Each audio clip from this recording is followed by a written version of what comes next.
system provides to users process and other system, মানে একটা operating system যে ধরনের সার্ভিস বা অপারেশন গুলো প্রোভাইড করে তার ইউজারদের জন্য, প্রসেসের জন্য বা আদার কোনো সিস্টেমের জন্য, সেগুলো আমরা দেখবো। তারপর discuss the various ways of structuring operating system. Operating সিস্টেমকে বিভিন্ন ধরনের স্ট্রাকচার করতে কি কি হচ্ছে প্রয়োজন হয় সেগুলো, to explain how operating system are installed and customized and how they work. আমরা শুরু করি। তো প্রথমে আসি অপারেটিং সিস্টেম সার্ভিসেস। তো সার্ভিসেস মানে কি? সার্ভিস হচ্ছে, মনে করো যে তুমি কোনো একটা সুপার শপে গেছো, দোকানে গেছো, দোকান কি করে তোমাকে কিছু সার্ভিস দেয়। তো কি সার্ভিস দেয়? তোমাকে হয়তো কোনো একটা পণ্য বিক্রি করে, অথবা ধরো কোনো একটা তোমার বাড়ির পানির পাইপ নষ্ট হয়ে গেছে, তো কোনো একটা হচ্ছে মানুষ এসে সেটা ঠিক করে দিল, তো এটা কিন্তু একটা সার্ভিস। তার মানে একটা সার্ভিস যদি নিতে হয়, তো তাহলে সেখানে কোনো একটা এনভায়রনমেন্ট লাগবে। সেই এনভায়রনমেন্টটা ওই সার্ভিসটা প্রোভাইড করার জন্য অ্যাপ্রোপ্রিয়েট। তো দেখো, operating system provides an environment for execution of programs and services to programs and users. এটা কি করে? Actually একটা এনভায়রনমেন্ট প্রোভাইড করে, যেটা আমরা যে প্রোগ্রাম গুলো লিখি বিভিন্ন ধরনের ল্যাঙ্গুয়েজ দিয়ে, সেই প্রোগ্রাম গুলোকে এক্সিকিউশন করার জন্য একটা এনভায়রনমেন্ট দেয়। তার মানে আমরা যে কম্পাইলারটা তৈরি করি, সেটা মানে কম্পাইলারটা দিয়ে আমরা রান করি, সেটা অপারেটিং সিস্টেমে ইনস্টল করার মতো একটা এনভায়রনমেন্ট থাকে। তো তোমরা হয়তো জানো যে অনেক ধরনের সফটওয়্যার অনেক অপারেটিং সিস্টেমে সাপোর্ট করে। মনে করো তুমি উইন্ডোজ অপারেটিং সিস্টেমের জন্য একটা সফটওয়্যার তৈরি করছো, সেটা লিনাক্সে ইনস্টল করা যাবে না। এর মানে হচ্ছে তুমি যেই সফটওয়্যারটা তৈরি করেছো সেটার জন্য অ্যাপ্রোপ্রিয়েট এনভায়রনমেন্ট নাই, তার মানে সেটা ওখানে ইউজ করা যাবে না। তার মানে এখানে হচ্ছে তুমি কোন প্রোগ্রাম তৈরি করছো, সেটা কোথায় ইউজ করবে, এটা ইম্পর্টেন্ট। তো এই জন্য হচ্ছে কিছু ফাংশন অপারেটিং সিস্টেম প্রোভাইড করে। তার মধ্যে তিনটা ফাংশন এখানে দেওয়া আছে। একটা হচ্ছে ইউজার ইন্টারফেস, প্রোগ্রাম এক্সিকিউশন আর ইনপুট আউটপুট অপারেশন। আমরা দেখি প্রথমে হচ্ছে ইউজার ইন্টারফেস। তো ইউজার ইন্টারফেস সম্পর্কে তোমরা হয়তো সবাই কম বেশি জানো। এটা তেমন কিছুই না, যে তোমরা তোমাদের মোবাইল ফোনটা যে তোমাদের হাতে আছে, এখানে কি থাকে? অনেকগুলো আইকন থাকে, ফোল্ডার থাকে, কিছু গ্রাফিক্যাল ভিউ থাকে, তোমরা ছবি দেখতে পাও বা বিভিন্ন ধরনের। তো এইগুলো অ্যাকচুয়ালি হচ্ছে ইউআই বলে, ইউজার ইন্টারফেস। তো এটাকে আবার আরেকটা তিনটা মোডে ভাগ করা থাকে। একটা কমান্ড লাইন, এটাকে সিএলআই বলে। তারপর গ্রাফিক্স ইউজার ইন্টারফেস, এটা জিইউআই বলে। আর একটা ব্যাস। এরপর আসে প্রোগ্রাম এক্সিকিউশন। প্রোগ্রাম এক্সিকিউশনটা কি? The system must be able to load a program into memory and run that program and execution either normally or abnormally. এটার মানে হচ্ছে যে যখন একটা অপারেটিং সিস্টেমকে কোনো একটা প্রোগ্রাম এক্সিকিউট করতে বলা হয়, মানে ব্যাপারটা এরকম যে ধর আমরা একটা প্রোগ্রাম লিখেছি, তো সেই প্রোগ্রামটা সে কি করবে? সে এক্সিকিউট করবে। এক্সিকিউট যদি করতে হয়, তাহলে সেই প্রোগ্রামটাকে হচ্ছে কোনো একটা মেমোরিতে লোড করতে হবে, এবং সেখান থেকে সেই মেমোরি থেকে, তো এটা সচরাচর র্যাম হয়ে থাকে, তো র্যামে লোড করে সেখান থেকে ক্যাশ মেমোরি, ক্যাশ মেমোরি থেকে রেজিস্টার্স। তো এইভাবে পর্যায়ক্রমিক ভাবে সিকোয়েন্সিয়ালি আমরা মেমোরি হায়ারার্কি গত ক্লাসে দেখেছি। তো সেই ওয়াইজ হচ্ছে প্রোগ্রামটা এক্সিকিউশন হবে। এখানে বলা হচ্ছে নরমালি অর অ্যাবনরমালি। এটা মানে কেউ কি কিছু বুঝেছো?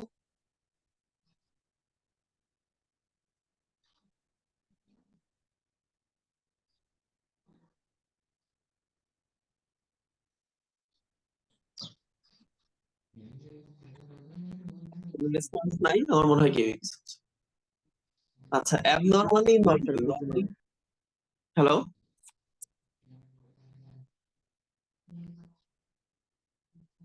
আচ্ছা, তো দেখো যে একটা প্রোগ্রাম যখন রান করা হয়, এবং সেই প্রোগ্রামটা যদি স্মুথলি রান হয়, তো তাহলে আমরা বলি এটা নরমালি রান করছে।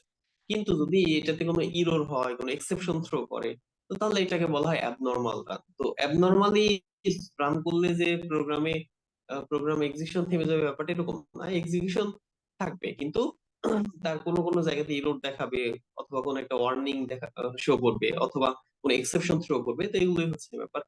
আর একটা হচ্ছে ইনপুট আউটপুট অপারেশনস। তো ইনপুট আউটপুট অপারেশনস এরকম, যদি কখন আমরা কোনো একটা প্রোগ্রাম রান করি, তো তখন কি হবে? তো মনে করো তুমি একটা সি এর প্রোগ্রাম লিখেছো, তো লিখে সি প্রোগ্রামিং এর 10 নম্বর লাইনে মনে করো একটা স্ক্যানএফ আছে। তো তাহলে কি হচ্ছে যে এই 10 নম্বর লাইন যখন এক্সিকিউশন হবে তখন ওই স্ক্যানএফ ফাংশনের জন্য তোমার কিবোর্ড কে ফ্রি থাকতে হবে। তার মানে ওই কিবোর্ড থেকে যদি কোনো ইনপুট না নেয় ওই স্ক্যানএফ ফাংশন, তাহলে তোমার প্রোগ্রাম ফার্দার এক্সিকিউট করবে না। তো এই যে আমার প্রোগ্রাম এক্সিকিউশনের ক্ষেত্রে আমার একটা ইনপুট ফাংশনের প্রয়োজন হলো বা ইনপুট ইউনিটের প্রয়োজন হলো। তো এইটা হচ্ছে আহ, এই ইনপুট আউটপুট অপারেশন। তো আউটপুট অপারেশনটাও একই রকমের। মনে করো তুমি প্রোগ্রাম রান করেছো এবং সেই প্রোগ্রামটা হয়তো কোনো একটা প্রিন্ট কমান্ড দিয়েছে, তার মানে সেটা প্রিন্ট করবে। তো ওই মুহূর্তে প্রিন্টারটাকে ফ্রি থাকতে হবে। এখন প্রিন্টার যদি ফ্রি না থাকে, ব্যস্ত থাকে, তো তাহলে কিন্তু তোমার প্রোগ্রাম ওখানেই ওয়েট করবে বা অন্য কোনো এক্সেপশন থ্রো করবে। আচ্ছা, এরপরে আরো কিছু অপারেশন প্রোভাইড করে। তার মধ্যে একটা হচ্ছে ফাইল সিস্টেম ম্যানিপুলেশন, কমিউনিকেশন আর ইরর ডিটেকশন। তো আমরা একটা একটা করে আসি। প্রথমে হচ্ছে ফাইল সিস্টেম ম্যানিপুলেশন। তো ফাইল সিস্টেম ম্যানিপুলেশনটা আসলে খুবই গুরুত্বপূর্ণ একটা অপারেশন। তোমরা জানো যে কম্পিউটারে যত কাজ করুক না কেন সব কাজগুলোই সে কোন একটা ফাইল প্রসেসিং সিস্টেমের মধ্যে থাকে। তার মানে কোন একটা স্টোরেজ থাকে, সেই স্টোরেজের মধ্যে অনেকগুলো ডিরেক্টরি থাকে, সেই ডিরেক্টরি গুলোর মধ্যে অনেকগুলো ফোল্ডার থাকে, তার মধ্যে ফাইল থাকে। সেই ফাইলগুলোকে ক্রিয়েট করা যায়, ওপেন করা যায়, ক্লোজ করা যায়, রাইট করা যায়, রিড করা যায়, তারপরে সেই ফাইলকে ডিলিট করে দেওয়া যায়। তো এই ধরনের অপারেশন গুলো থাকে। তো এই অপারেশন গুলোর জন্য অপারেটিং সিস্টেম যেই ফ্যাসিলিটি প্রোভাইড করে সেটাই হচ্ছে ফাইল সিস্টেম ম্যানিপুলেশন। তো এর মধ্যে আমি যেগুলো বললাম সবগুলোই create, delete, search, search item, list item, permission management. অনেক সময় কোনো একটা ফাইলকে ওপেন করতে হলে বা কোনো ফাইলকে রিড করতে হলে বা রাইট করতে হলে তোমাকে স্পেশাল পারমিশনের প্রয়োজন হয়। তো সেই পারমিশন যদি না থাকে তাহলে তুমি সেটা পারবে না। তো এগুলো ম্যানেজ করে থাকে এই ফাইল সিস্টেম ম্যানিপুলেশন। এর পরেরটা আসো কমিউনিকেশন। তো কমিউনিকেশন হচ্ছে এরকম যে একটা প্রসেস যখন আরেকটা প্রসেসের সাথে কোন একটা ইনফরমেশন শেয়ার করে, সেটা হচ্ছে একটা কমিউনিকেশন। তো এটা কিভাবে হয়? ওভার দ্য নেটওয়ার্ক হয়, কিবোর্ডের মাধ্যমে হয়, এরকম ভাবে হয়ে থাকে। তো এটাকে অ্যাকচুয়ালি মেসেজ পাসিং বলা হয়। মানে একটা মেসেজ একটা জায়গা থেকে আরেকটা জায়গায় হচ্ছে শেয়ার হচ্ছে, এটাই হচ্ছে কমিউনিকেশন। তো এটারও দুই ধরনের সিস্টেম আছে, একটা হচ্ছে ইন্ড টু ইন্ড কমিউনিকেশন আর একটা হচ্ছে শেয়ার্ড মেমোরি। তো এগুলো ফার্দার পরবর্তীতে আমরা দেখবো। বা তোমরা ডেটা কমিউনিকেশন যে সাবজেক্ট হয়তো ফোর্থ ইয়ারে পড়বে সেখানে আছে। এরপর আসে ইরর ডিটেকশন। তো ইরর ডিটেকশন হচ্ছে একটা অপারেটিং সিস্টেম যখন রান করে তখন অনেক কার্নেল রান করে, সেই কার্নেল গুলোর অনেকগুলো প্রসেসের সাথে রেসপন্সিবল থাকে, সেই প্রসেস গুলো অনেকগুলো কোডের সাথে রেসপন্সিবল থাকে। যার কারণে অনেক কোড যখন রান হয় তখন সব কোড গুলো তো এক্স্যাক্টলি রান হয় না, তখন কিছু ইরর তৈরি হয়।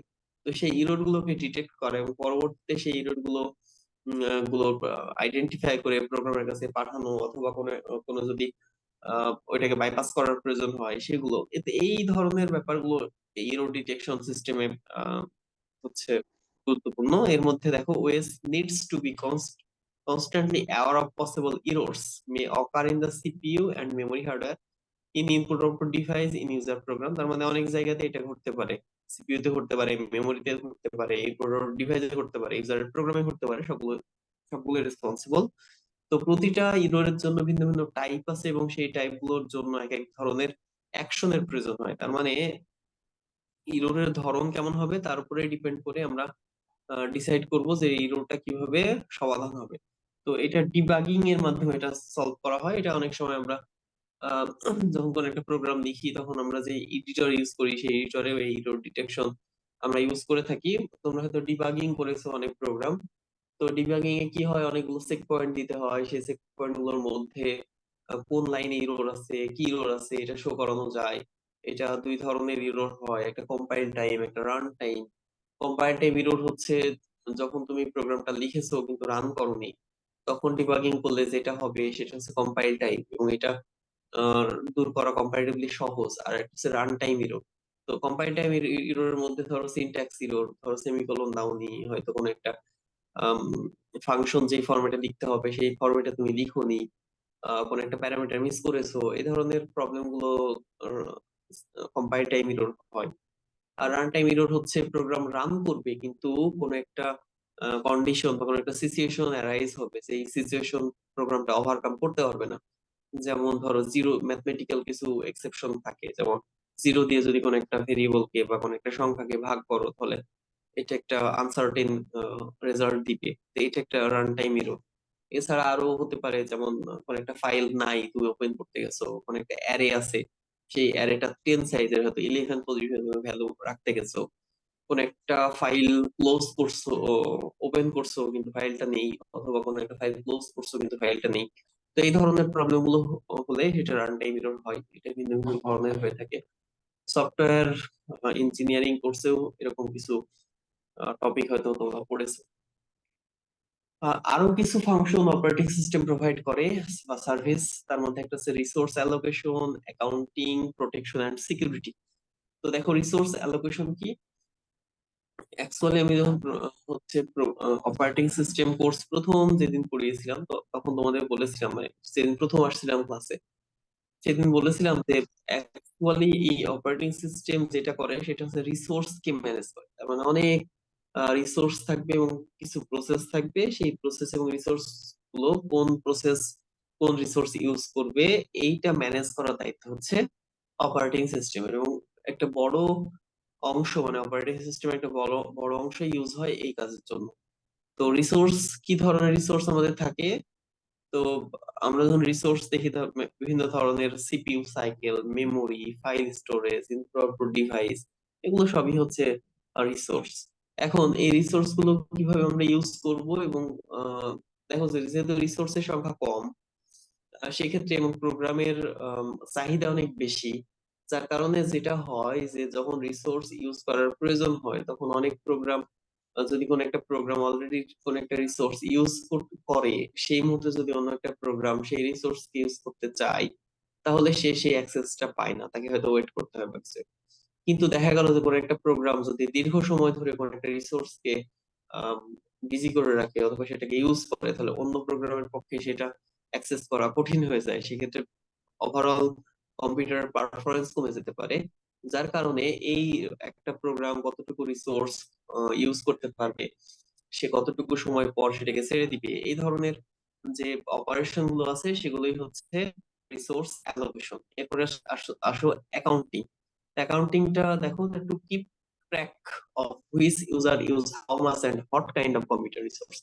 এটা কি করে? এটা গণনা করে। অ্যাকচুয়ালি কি গণনা করে? যে কোন রিসোর্স, কোন প্রসেস বা কোন প্রোগ্রাম হচ্ছে কতটুকু রিসোর্স ইউজ করেছে, সেটা। এরপরে প্রোটেকশন এন্ড সিকিউরিটি। তো প্রোটেকশন এন্ড সিকিউরিটি হচ্ছে এরকম যে একটা অপারেটিং সিস্টেমে যেহেতু ফাইল প্রসেস হচ্ছে, মানে ডেটা নিয়ে, ইনফরমেশন নিয়ে কাজ হচ্ছে, সেহেতু এই ডেটা গুলোর প্রোটেকশন এবং সিকিউরিটি দুইটাই কিন্তু দরকার হবে। তো প্রোটেকশন মানে হচ্ছে যে এই ডেটাটা যদি ডিলিট হয়ে যায়, তো সেটা যেন না হয়, বা হলেও সেটা রিকভার যেন করা যায়, এই বিষয়গুলো দেখা হয়। আর একটা সিকিউরিটি। তো সিকিউরিটি হচ্ছে এরকম যে সিস্টেমের মধ্যে দিয়ে যখন ডেটাটা যায়, তখন অপারেটিং সিস্টেমের অনেকগুলো ইউজার থাকে, অথবা কোনো একটা প্রোগ্রামের অনেকগুলো ইউজার থাকে। তো সেই ইউজার গুলো এই হচ্ছে যে ডেটাটা থাকবে, সেই ডেটাটা যেন অথেন্টিকেট কোনো অ্যাক্সেস না পায়, তার মানে এটা যেন কোনো লিক না হয়, বা আউটসাইড থেকে এটার কোনো হচ্ছে অ্যাটেম্প্ট না আসে যে এটাকে অ্যাক্সেস করার জন্য। তো এটাই হচ্ছে সিকিউরিটি। তো এখানে দেখো একটা হচ্ছে ডায়াগ্রামের মাধ্যমে উপরে যেগুলো আমরা পড়লাম সেগুলো সবই দেখানো হয়েছে। সব উপরের লেয়ারে কি আছে, user and other system program আছে। তারপরের লেয়ারে আমাদের ইউজার ইন্টারফেস আছে, যেমন জিইউআই, ব্যাস, কমান্ড লাইন, এগুলো। তারপরের লাইনে আছে সিস্টেম কলস।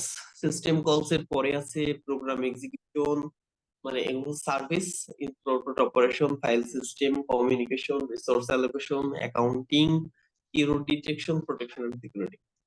আর তারপরের লেয়ারে আছে অপারেটিং সিস্টেম, আর সবশেষে আছে হার্ডওয়্যার। তার মানে এই উপরের সবগুলো কাজকে সে কি করবে?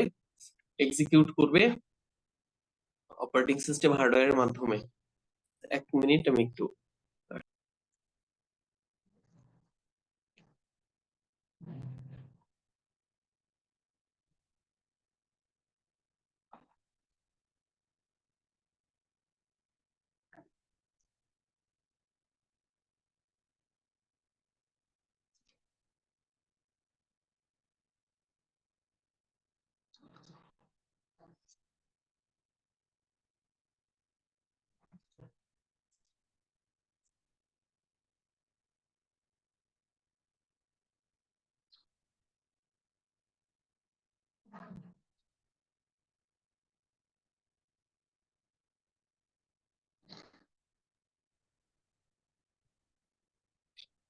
আচ্ছা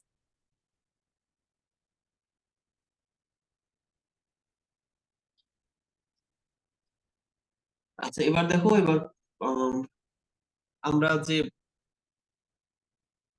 অপারেটিং সিস্টেমে যেই অ্যাক্সেস গুলো দেখলাম, তো সেই হচ্ছে অপারেশন গুলো এক্সিকিউশন হতে হলে যে ধরনের ইন্টারফেসের দরকার হয়, আমরা সেই ইন্টারফেস গুলো নিয়ে অল্প করে কিছু জানবো আর কি।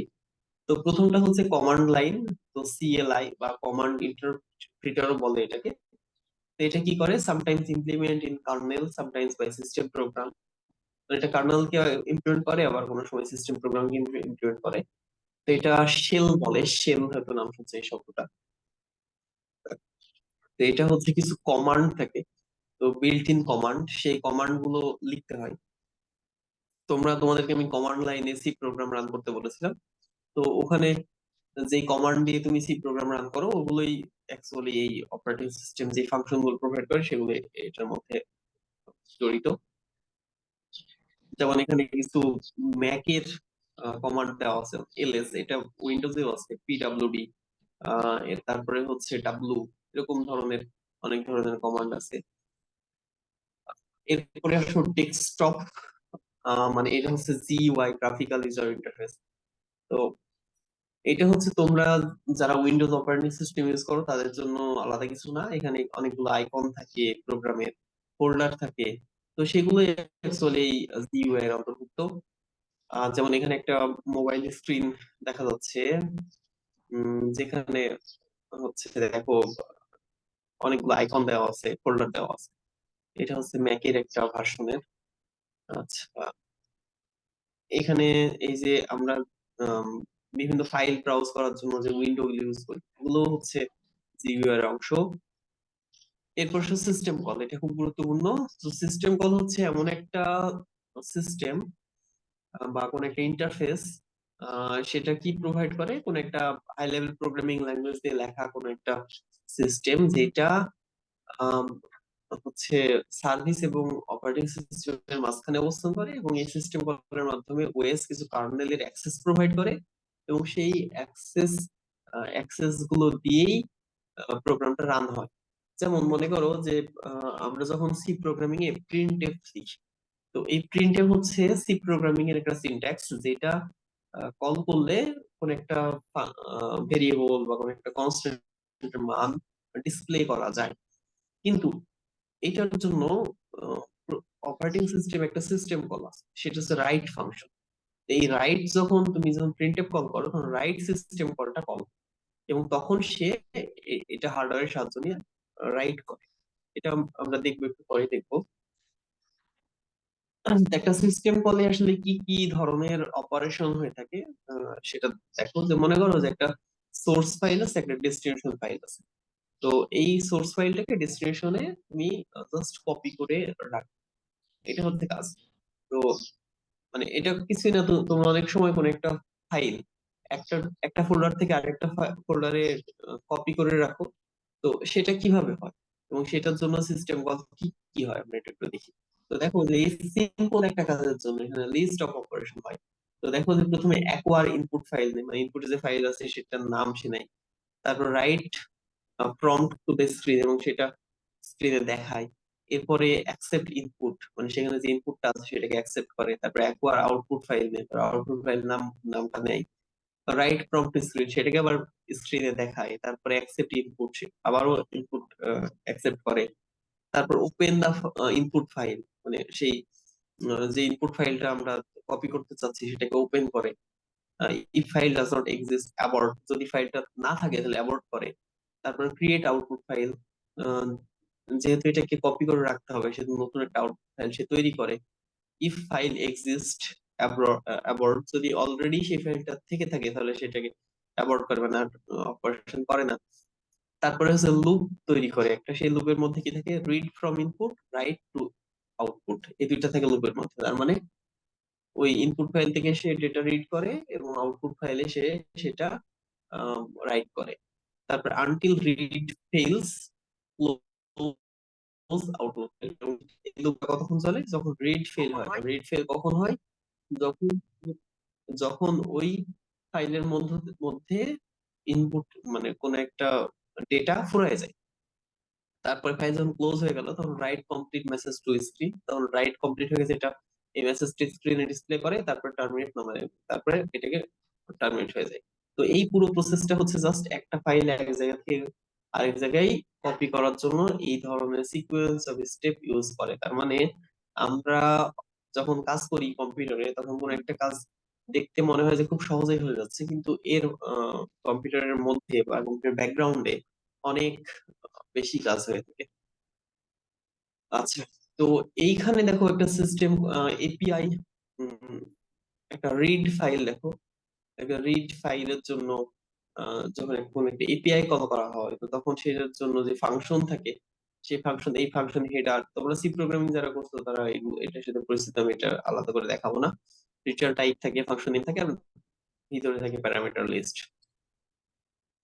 আচ্ছা, এরপরে আসো সিস্টেম কল কিভাবে ইমপ্লিমেন্ট করা হয়, যে যখন আমরা সিস্টেম কল তৈরি করি বা অপারেটিং সিস্টেম সেটাকে কল করে তখন কিভাবে হয়। তখন typically number of associated with each system call interface তৈরি করে, maintain a table index according to the this numbers, এবং সেই নাম্বার ওয়াইজ সে একটা টেবিল তৈরি করে। তারপরে হচ্ছে this system call interface invoke the intended system call in OS kernel and return status. এটা আমরা একটু গ্রাফিক্যাল ইন্টারফেসের মাধ্যমে দেখি, তাহলে এটা পড়তে হবে না, এখান থেকে বোঝা যাবে। তো দেখো যে যদি এরকম হয় যে একটা উপরে ইউজার অ্যাপ্লিকেশন আছে, সেই ইউজার অ্যাপ্লিকেশন একটা ফাংশন কল করতেছে, সেটা হচ্ছে ওপেন, এবং এটা হচ্ছে ইউজার মোড বলা হচ্ছে। তো এই সিস্টেম কল ইন্টারফেসের উপরে সে এই ওপেন ফাংশনটাকে এসে যখন কল করবে তখন কার্নেল মোডে যখন যাবে তখন কি হবে। তো এইখানে দেখো একটা ফাইল আছে, এখানে ডট ডট দেওয়া আছে, যেগুলো এগুলো অ্যাকচুয়ালি একটা ফাইল, এবং ফাইলের মধ্যে ডট গুলো একটা ডেটা। তো এই ডেটাটা আসলে সিস্টেম কল কিভাবে হচ্ছে, দেখো যে ওপেন ফাংশনটা যখন কল হচ্ছে তখন সেটার ইমপ্লিমেন্টেশন কি হচ্ছে, এখানে এখানে অফ ওপেন একটা ফাংশন, সেটার সিস্টেম কল হিসেবে কাজ করছে, এবং সেটা যেটা রিটার্ন করছে সেটাই আবার সিস্টেম কল ইন্টারফেসে ব্যাক করছে। তার মানে এই ওপেন ফাংশনটা তুমি এখানে কল করেছো, কিন্তু এই ওপেন ফাংশনের মধ্যে কি আছে সেটা এক্সিকিউট হচ্ছে এই কার্নেল মোডে। আচ্ছা, তো এইটার জন্য stack operating system, data structure use হয়, এটার জন্য পুশ পপ এই ধরনের অপারেশন গুলো হয়, আমরা এইখান থেকে একটু দেখবো।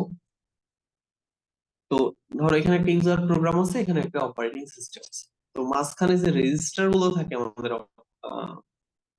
মাইক্রো প্রসেসরে, সেই রেজিস্টার গুলো এই ডেটা গুলোকে লোড করার জন্য ব্যবহৃত হয়। আচ্ছা, কিছু কমন সিস্টেম কল আছে, সেগুলো এগুলো মুখস্থ করার কোনো কারণ নাই, তোমরা সবাই জানো, ইউজ করেছো।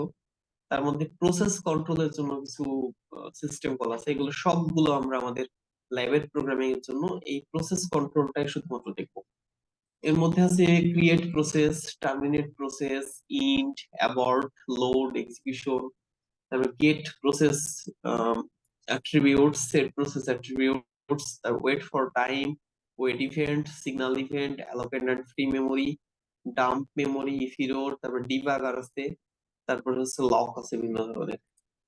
আর ফাইল ম্যানেজমেন্টের জন্য আছে create file, delete file, open close, read write operation, get set file attribution. তারপরে আছে device management, request device, release device, read write, reposition, get device attribute, set device attribute, logically attach or detach device. তারপর information মেইনটেনেন্সের জন্য আছে get time or date, set time or date, তারপরে get data, set data, তার get and set process file device attributes. কমিউনিকেশনের জন্য আছে create, delete and communication connection. এর মধ্যে মেসেজ পাসিং আছে, ক্লায়েন্ট সার্ভার নেটওয়ার্ক থাকতে পারে, শেয়ার্ড মেমোরি থাকতে পারে, এগুলো সবই থাকতে পারে। আর আরেকটা আছে প্রোটেকশন, প্রোটেকশন আছে control access to resources, get and set permission, allow and deny program. তো এইখানে আমরা উপরে যেগুলো দেখলাম এইগুলোর জন্য যে সিস্টেম কল গুলো বিভিন্ন ধরনের অপারেটিং সিস্টেম আছে সেটা দেখো, যে এখানে উইন্ডোজ অপারেটিং সিস্টেমে, আর এখানে ইউনিক্স, ইউনিক্স অ্যাকচুয়ালি লিনাক্সের ব্যবহৃত হয়। তো দেখা যায় কোন একটা প্রসেস যদি ক্রিয়েট করতে হয়, উইন্ডোজে আমরা লিখবো ক্রিয়েট প্রসেস, আর ইউনিক্সে লিখবো ফর্ক। তারপরে এক্সিট প্রসেসের জন্য আমরা এখানে লিখবো এক্সিট, এখানে exit process. Wait for single object, এখানে জাস্ট ওয়েট।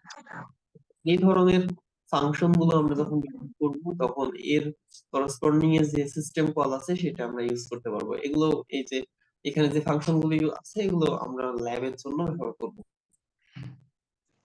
এখানে আমি একটু আগে যে উদাহরণটা দিয়েছি সেটার জন্য একটা সিস্টেম কলের উদাহরণ এখানে দেখো, যে এখানে একটা সি প্রোগ্রামিং আছে, সেখানে প্রিন্ট এফ এর মধ্যে গ্রিটিংস এটা প্রিন্ট করতে বলা হয়েছে।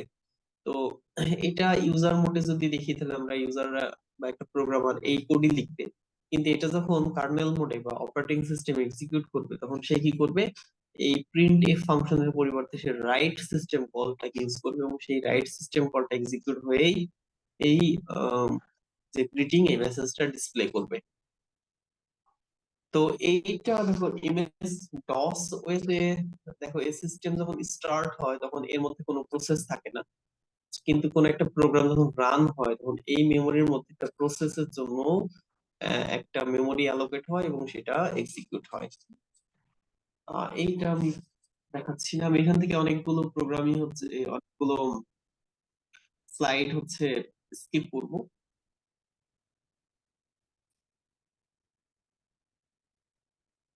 আচ্ছা, তো তাহলে দেখো যে সিস্টেম প্রোগ্রাম কি কি অংশে বিভক্ত হয়। File manipulation, status information, sometimes storing file modification, programming language support, program loading and execution, communication, background service, application programming গুলো। তো এর মধ্যে দেখো ফাইল ম্যানেজমেন্ট, স্ট্যাটাস এগুলো তোমরা একটু নিজে থেকে পড়ে নিও। এগুলো এগুলো তেমন কিছু না, খুবই সহজ জিনিস। Background service, application programs, user system, এগুলো ইমপ্লিমেন্ট করার জন্য বিভিন্ন ধরনের ল্যাঙ্গুয়েজ প্রয়োজন হয়, যেমন C C plus plus, assembly এগুলো ইউজ করা হয়। এটাও দেখাবো না।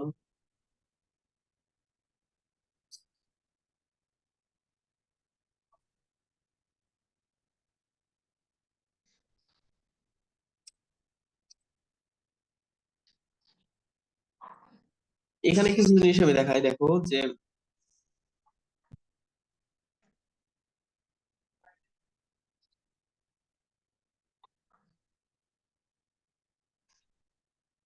বিভিন্ন ধরনের অপারেটিং সিস্টেমের জন্য দেখো বিভিন্ন ধরনের সিস্টেম কল ব্যবহার করা হচ্ছে।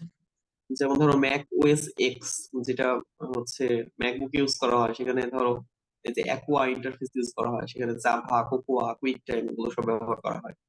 তারপর আইওএস এর জন্য ধরো এই যে কোকোয়া, টাস, মিডিয়া সার্ভিস, কোর সার্ভিস এগুলো। অ্যান্ড্রয়েড এর জন্য তোমার এটা ওপেন সোর্স, এখানে অ্যান্ড্রয়েড বিভিন্ন এপিআই, তারপরে হচ্ছে এই যে ডেলভিক, ভিএম এগুলো ব্যবহার করা হয়। তারপরে হচ্ছে SQ light, open GL, surface manager এগুলো সব ইউজ করা হয়।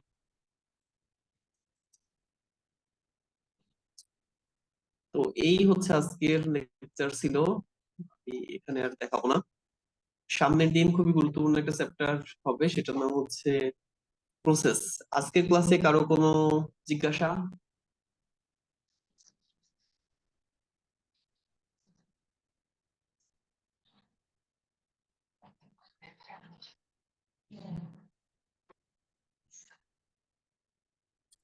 শুনতে পাচ্ছ কি?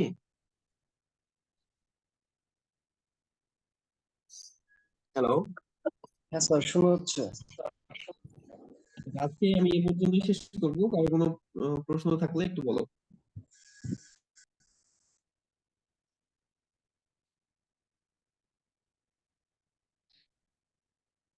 স্যার, আপনি লাস্টে যে কয়েকটা স্লাইড হচ্ছে আপনি বাদ গেছে, ওগুলো কি থাকবে? ওগুলো কি পড়বো আমরা? ওগুলো বাদ, ওগুলো লাগবে না। আচ্ছা স্যার। আমি টানা পড়িয়েছি হচ্ছে কতটা স্লাইড, এই যে এই পর্যন্ত পড়বা, 32, 33, 34 পর্যন্ত টানা পড়বা। তারপরে আমরা যেগুলো বাদ দিচ্ছি সেগুলো বাদ দিবা। আর এগুলো কঠিন না তো, খুবই সহজ জিনিস। জি স্যার।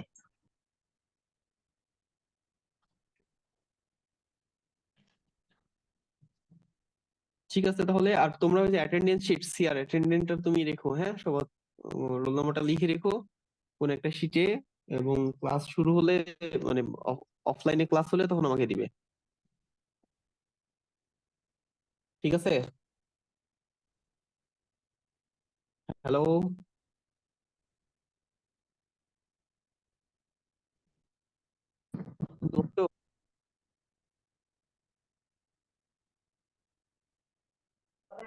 স্যার অনেক নাই সম্ভবত, আমি লিখে রাখবো স্যার। ঠিক আছে, ঠিক আছে, তাহলে ভালো থেকো আজকের মতো, আবার দেখা হবে।